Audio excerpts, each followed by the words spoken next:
My dream is to have the South African flag draped around me on the top step of the podium at Le Mans. You honestly feel your organs and everything just shoot to the back of the car instantly, and I think that's what caught all the passengers off guard, because there's no noise. I think your dreams always change. My dream was also to win Porsche Cup, and that's now ticked off. Welcome back to the talkSPORT Driving YouTube channel. Make sure you hit subscribe and click that notification bell to get video notifications every time we upload a new video. We've got loads coming up with Formula One heading stateside, the start of the Formula E season, and loads of other stuff as well as drivers get announced as they make their plans for 2026. And a lot's coming to an end this past weekend. We've had GB4 ending, we've had British touring cars finishing, British F4 as well, and also the Porsche Carrera Cup GB. And I'm pleased to say that the champion this year joins me now, Andrew Rackstraw from Rosslyn Gold by Century Motorsport. I mean, it came down to the wire, didn't it? It was the last race and you needed those points, and you got those points, and in your second season, you're the champion. Firstly, thank you so much for having me. It's great to be here. Like you said, it was a nail biter for sure. I really was a bit anxious and stressed, but the team and I knew exactly what we needed to do and just keep our head. We knew everything was going to be thrown at us to try make us make a mistake or go off. So all I needed to do was score enough points. That's what we did. And it only this morning has it sunk in, truly sunk in. It's been an absolutely incredible year. So to give that championship to the team was eye-watering for sure. When you're a driver, and you know I'm around a lot of drivers, and you're also around a lot of fellow drivers, I know that every driver wants to win every single race. How easy is it to fight that feeling of, whoa, I mean, I'm in the top 3 right now, I could win this race, versus, well, I only need to finish third, I could win the championship if I stay here, it's all good? Because there must be a battle in your head.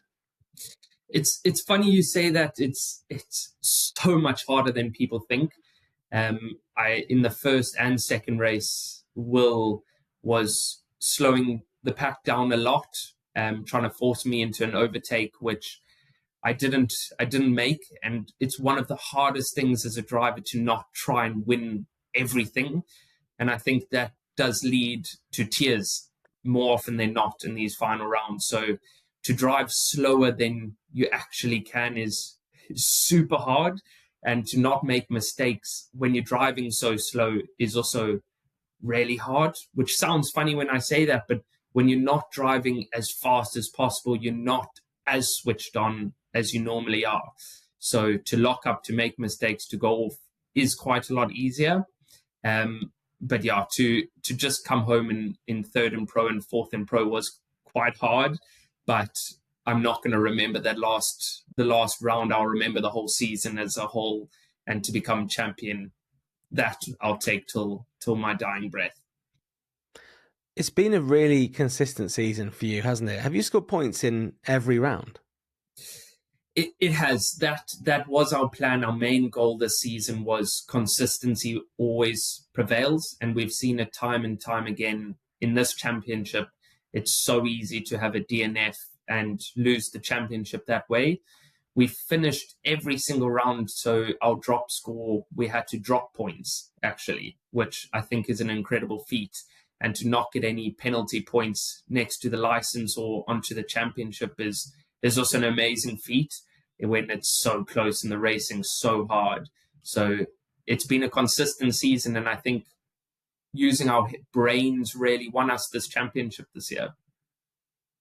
Yeah, it's very, very smart. And I know that obviously there's a lot of people at the team that will have been celebrating with you. Can you give us a little window into how you've celebrated? Because you said it's just sunk in just now, speaking on Tuesday morning. I mean, that's nearly a couple of days since you won the title, or let's say a day and a half. So how much has that been adrenaline that's been running through you, and how much has that been just pure celebration? It's funny, that week leading up to the race, obviously you try be as cool, calm and collected as possible, but nerves were definitely there. It was quite a big thing with everything I've sacrificed. So coming into this last round with one hand on the trophy, I lost, I think over the week, 3 kilos. I'm not sure how, but Definitely just from anxiety. So we had to add more weight into the car, so I was overweight. And it's just an amazing feeling, and to win with that team. We all went out, obviously, to celebrate in the evening. But yeah, like I said, this morning, being able to wake up and truly feel it with all the messages and everyone back home in South Africa, it's incredible how far this journey has led to where I am today, and to be able to give back to all the people that have supported me throughout my entire journey is something so, so special. How easy is it to make your way over here as a young driver from South Africa? We've spoken to young drivers before on the show. Jared Wilberski is a great example. He flew over and did GB4 with around about 10 days, 7 days notice, had no idea he'd be competing in this championship. He then went on to be in, GB3 for a couple of seasons, and now he's gone on to driving sports cars as well. And, he's discussed how difficult it is to get sponsorship in South Africa to then come over to the UK and drive. What's your kind of story of how you've got to the UK and got to this position now? It hasn't been easy. And I think what everyone sees is the great side of racing on everyone's Instagrams, and all racing drivers, I think I can speak for. It looks very glamorous, but it really isn't. It's a lot of hard work, dedication, sacrifice. I came over to England completely on my own, and it has been truly really tough, not knowing anyone, not really knowing England, and having to make my life here, as well as being on top form both mentally and physically on the track. But my journey began when I met my sponsor Ian Schofield, who is Investchem. You'll see it on all the cars. I won the single-seater championship for him in 2021 in South Africa, and went on to do global touring cars just in South Africa. I came third in that championship, and after that, he brought me to England to race Porsche Cup with the goal of hoping to win. He really has been incredible. There are obviously a lot of other South African sponsors that have been part of that journey, but like Jared says, it's not a big sport in South Africa. We have amazing drivers, the Van der Lindes, Peppers, Fourie, Wilberski, everyone making waves on international soil. But one of the hardest challenges for us is coming overseas to Europe, to England, to wherever we choose, and staying long enough to be able to get noticed. That's a true challenge, and something I think we all struggle with. I'm at the same place again this year. I've won the championship. It feels absolutely incredible. However, next year I need more sponsorship if I want to continue racing. So it's always this funny seesaw effect of highs and lows of motorsport. Yeah, you can never be too secure. You got to think of what is next. And I know some people are very lucky to have an endless bit of money behind them, and we see this a lot in the junior series. We talked on the show last week about the struggle of being an F4 level driver, then wanting to step up to F3, even if you're the champion, and the difference in how much that costs, and how a lot of dreams are shattered immediately, because kids will win these championships knowing that there's absolutely no chance they're going to be able to fund the next step, which is really disappointing. What is the next step for you? Are you staying in this championship, or are you looking to test yourself on more of a European or a world stage? My dream is to have the South African flag draped around me on the top step of the podium at Le Mans. That's my driving factor. That's my dream. Dreams are supposed to be hard to reach, and I think your dreams always change. My dream was also to win Porsche Cup, and that's now ticked off. And I think they're always evolving, but that's something I'm truly chasing. Next year, I do want to go into endurance racing, so GT3, something like GT World Challenge. But again, it's such a cruel sport in terms of it all falls down to how much money you have. It's unfortunately not like soccer or tennis, where talent really takes you somewhere. Here, you need to be in the right place at the right time for long enough to be able to get that opportunity. So yeah, I can say I would love to do GT World Challenge and maybe another joint campaign like British GT. to get as much seat time as possible, because that's invaluable. But again, budget comes to a quick, brings that to a quick stop. So it's just about meeting the right people, getting in front of the right people, doing talks like this. You never know what can come from it. So hopefully I can make something happen, but it's all I've ever wanted in life. It's been my dream, the sacrifice, like I said, and I definitely won't stop for anything. I'll give it my all and see if I can make it work.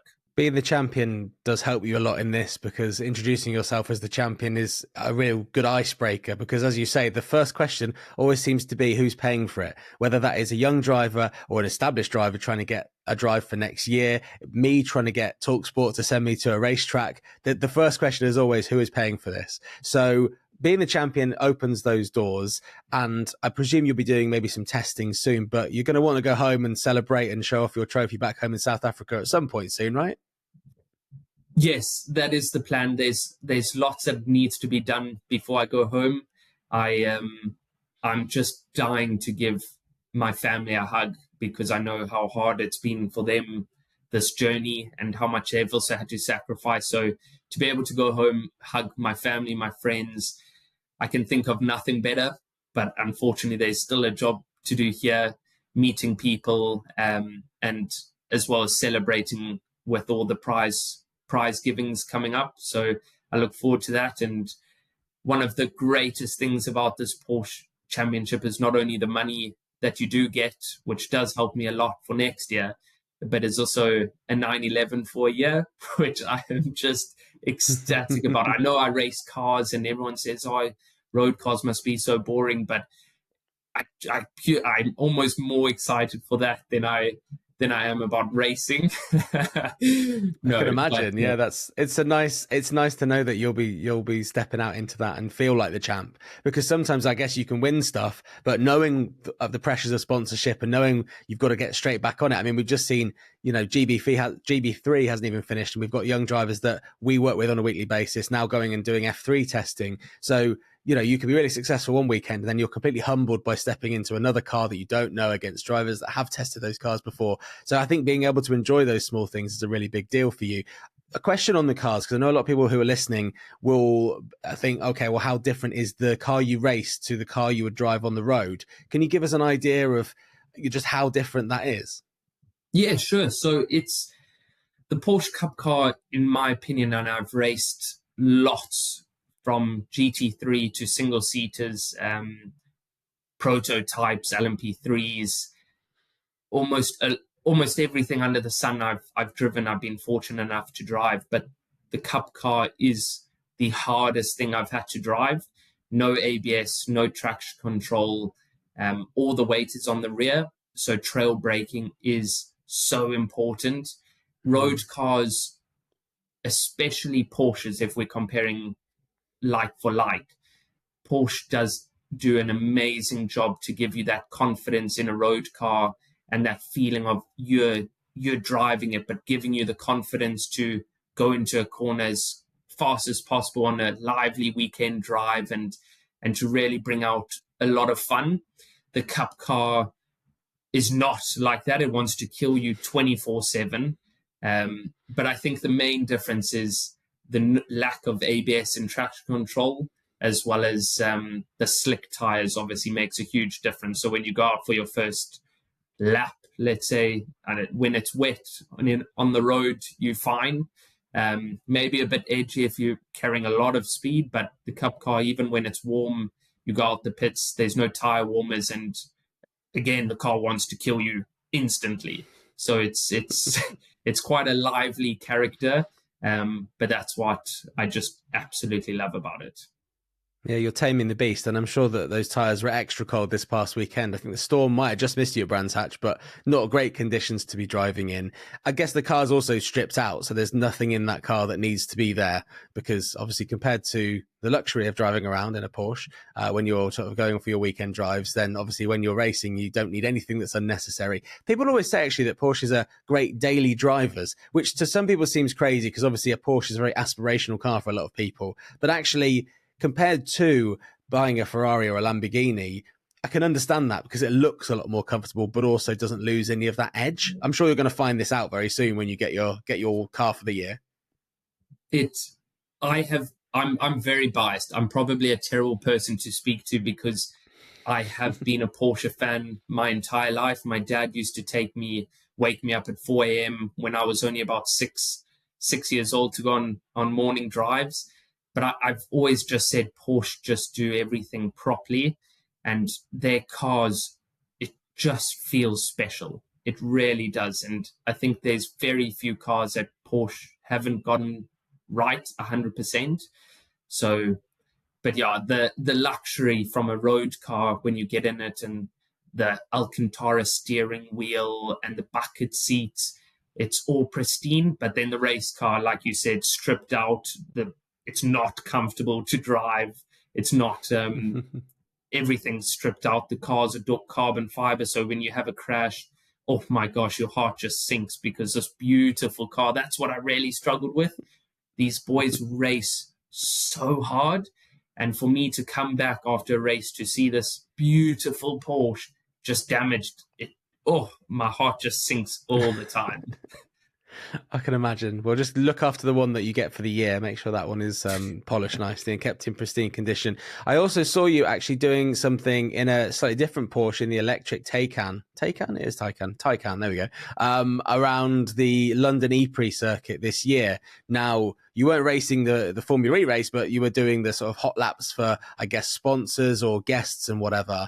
What do you make of that car? Because I've been in that safety car with the safety driver, Bruno. And I mean, I could hear on your Instagram, the passengers in that car were a little bit startled. And I don't think you were fully giving it the beans. So it must be ridiculous to get in the sort of electric version, which has that instant power hit. It was mind-boggling. Before that weekend, I'd never driven an electric car. And I had my opinions on it, and I think everybody does. It's you either love them or hate them. And but there's absolutely no denying the most impressive thing about that car was the launch. You honestly feel your organs and everything just shoot to the back of the car instantly. And I think that's what caught all the passengers off guard, because there's no noise. When you're foot flat, there's no sound. There's just road noise, and you going at a rapid pace. Again, it goes back to this thing of it's really hard driving slower than you normally do. But there were definitely a few times, not that I posted, that got quite hairy. I think I can say that now, but definitely pushing the boundaries in that car was great fun. But my favorite part was just that launch, and that instant power from the electric motors was incredible. Absolutely mind-boggling. As someone that's experienced as a passenger, you actually can't describe it the first time because you're not expecting it. As much as you can prepare yourself for how quickly it's going to go, you know, now the Formula E cars, and this will change in 2027, but in 2025, 2026, 1.82 seconds to 60 miles an hour, which is ridiculous. You know, we're talking faster than a Formula One car, not quite as fast as a MotoGP bike, but seriously getting there. And as you say, your organs feel like they're kind of left behind you on the start-finish straight, which is absolutely mind-boggling. Would you potentially, you know, if Tag Heuer Porsche got involved? I know that Le Mans the dream, but if they were like, you know, we want to give you a go in a single-seater Formula E car, would you have a go? I am a racer. That's all I want to do. I will race everything and anything. It was my first time actually at that Formula E event in London. I'd never been to an in-person Formula E race before. I know it's come to Cape Town. That was very cool. Mm-hmm. But it was... I've worked with Formula E for 3.5 years now. That was the best race. That's the race everyone wants to come back. And there's various reasons why it may not come back, or it might come back in 2027 potentially. But I mean, just the balance of an amazing racetrack in an iconic location, but also just such a fun city and such friendly people. I think that makes it... Trust me, and ask anyone at Formula E, they will say that that's the one they want back. Honestly, the South African people are just mad for it, absolutely mad, and it's so sad not to see more races going to South Africa. I do hope it comes back sometime in the future, and more series can go. Maybe Formula One in the future at Kyalami. But there's talks, isn't there? I mean, I know that that would be huge for the country, wouldn't it? if Formula One came back? It would be huge because we really, I mean, as big as the actual racing side of things is quite small in comparison, the fans are amazing, incredible. And I think it's just for Formula One to come back, it would be amazing for not only the country, but I think for Formula One as well, because it really is an iconic place. And I think all the drivers would absolutely love it. I'm from Cape Town, so I would love to see Formula One in Cape Town, but unfortunately that won't happen unless we make a street circuit. But we definitely don't have the money and budget in the government for that. But it would be great if Formula One could come back to Kyalami. I know it's not that far away from potentially being ready. I know there's a few 100 million rand, so that still needs to be spent, which is not a small amount of money. Yeah, it always comes down to money, doesn't it? Out of interest, who do you look up to when you are a young racing driver aspiring racing driver growing up in Cape Town? Who are the drivers that you're looking out for? Because there's not many obvious kind of modern heroes. It's funny in South Africa, if you name Jackie Stewart, Jody Scheckter, everybody knows him. He is iconic in South Africa. But for me, when I was just starting, there were these names, the Van der Lindes and the Peppers, which have all gone on to do amazing things and now making a career for themselves. And for me, all three of them, Calvin, Sheldon, and Jordan Pepper, it's always just been just out of reach in terms of I come to main circuit and they're just leaving. So I feel like I was the next generation. But they really have done incredible things. And it seems honestly impossible in South Africa to think that you could have a career in racing because we're just so far disconnected from the rest of the world. But to see people still to this day making it happen is quite inspirational, and that's something that I definitely look up to every day. If it's close to being impossible in this world, but there's still that chance and that hope. That's all you need to believe in. It needs to be that 1% of you that completely full-heartedly believes, and anything could happen. You know, the motorsport world, it is mental, so anything can happen. It was really disappointing, actually, because Kelvin van der Linde was driving in Formula E. He was a replacement stand-in driver for that Cape Town E-Prix. And I'm pretty sure, and I can't remember off the top of my head because it was a few years ago now, but he either didn't make the grid. I think he didn't make the grid, actually. I think it was that. The cars, there was a fault with the cars. They had to take both of the cars off the grid before the race. And imagine all the build-up. We'd been chatting to him, and it was such a big deal for a South African driver to be racing on the streets of Cape Town, and then he couldn't even compete, which was heartbreaking for him. But thinking back to F1 as well, think of all the young kids now that, as you say, don't see a path to them racing in any meaningful series. If you've got Max Verstappen and Lando Norris and Lewis Hamilton racing in your country, that's why I guess it's so important that we do get Formula One back in Africa and specifically South Africa. It completely agreed. And I think not only motorsport, but for me, I will talk about motorsport because I almost feel like it's saved my life in a sense of it's everything I think about all the time. And to have a passion like that, and anyone that's listening, everybody has a passion. And I think it's so important to chase that passion no matter what it may be. But just for your life, and you literally only have one life and one opportunity at this incredible opportunity that we all have, which is living. And to be able to live a life where you've chased a passion or chased a dream, and to look back at it and say, I gave it my best shot, it worked, and I'm so happy, or I gave it my best shot, didn't work, but I'm so happy with everything that I had achieved up until that point. And I think for any young person to have that determination is vital, absolutely vital for everything about life. It teaches you so much more than you can learn in school or what the real world is all about. And you learned about the real world very quickly moving to the United Kingdom and not knowing everybody. I know there's a decent South African contingent in motorsport. Is it Jade Kruger? I think it's Jade Kruger, isn't it? That I've seen in your pictures. He was involved with Jared when he came over in GB4. And, you know, there's a good community, much like there's a good South African community in different parts of the United Kingdom, especially in London.